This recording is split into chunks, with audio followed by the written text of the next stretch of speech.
Today is January 14th, Sunday 2018, and we're turning a box truck into an RV. Today we're in the basement working on the countertops. And where we left off, we were gluing the countertops up. And first off, let me say that one thing I have not paid attention to on this project is weight. You know, a lot of the things I've been putting in this box truck are way too heavy for a normal RV project. But I guess the way I figure it, hey, it's a truck, and trucks are supposed to haul a lot of heavy stuff. And, you know, if I was worried about gas mileage, well, I guess I put lighter stuff in. So anyways, I'm adding a lot of weight to the box truck. And I know it, so don't tell me. Anyways, where we left off was gluing up these maple countertops. And the glue up came out really nice. I'm going to walk you through the steps that I kind of took to get from where we left off to where we are now. I glued them up, of course, with pipe clamps and biscuit joints. They glued up really nicely. You know, I was worried about getting it flat.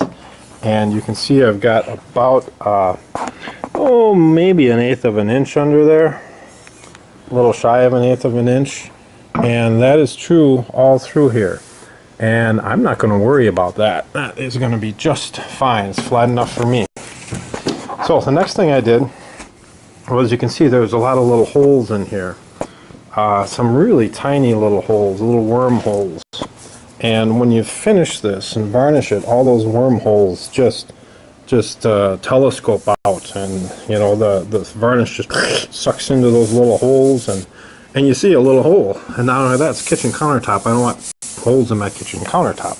So one of the first things I did is, back to my two-part epoxy, mixed up a little epoxy, and just using this little towel, just fill the holes as best I could.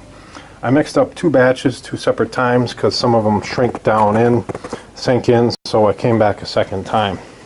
After the holes were filled, there was this epoxy sitting up, all these little epoxy bubbles on here.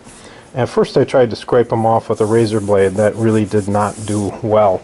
So I ended up using a little hand plane here, and just going over it with a hand plane like this, I was able to knock that epoxy down and level it off. Still got a few spots here, but not too bad.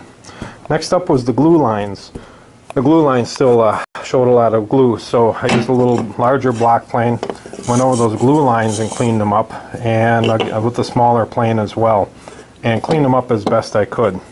So that left a few plane marks, but not bad. You know, overall I was pretty satisfied with it.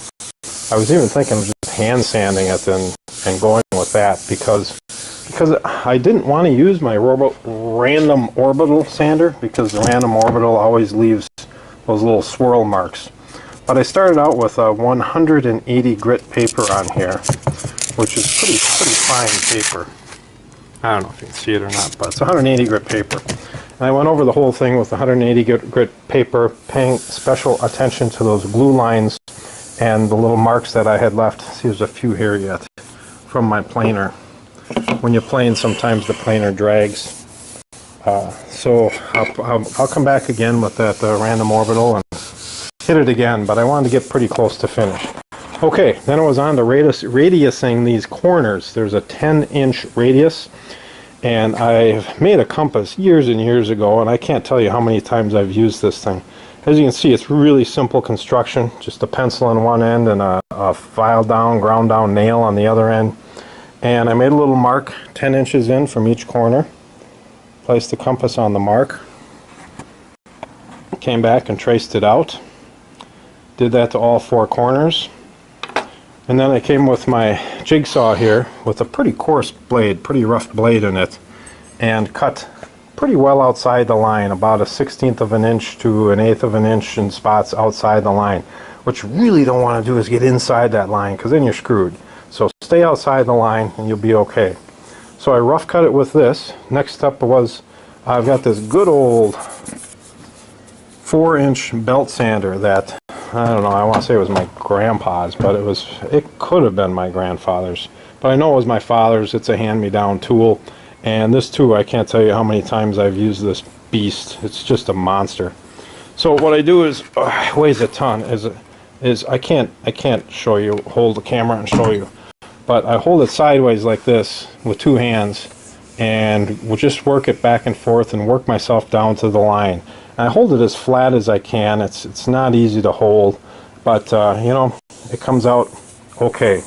This is some really rough 40 grit paper in here because I had quite a bit of maple to take off to get down to that line. So it's sanded down to the line. And let me back up a step. I had to cut the ends off where we glued this up. I had to cut the edges off. So for that, what I did is I took a little piece of wood for a straight edge, and I set it 5 inches in from where I wanted the edge to be, and I clamped it down in 2 places, and just took my circular saw and used that little piece of wood as a guide, ran the circular saw through it, and cut off the ends. So I cut the long one to 76 inches, the short one is cut to 40 inches, give or take a little bit. I'm not going to sand these edges anymore because my plan is to bullnose them or round them down completely.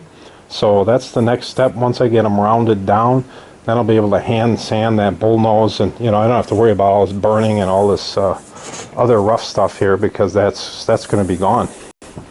So next step up is get the router. I've got the router here, you can see, with a 1/2 inch round over bit, which I don't think is going to quite do it. I think I'm going to get myself a 3/4 inch round over bit. This isn't the first time I've done a project like this where I wanted a little bigger round over. And the 1/2 inch will still leave about a 1/2 inch square. So that's it for today.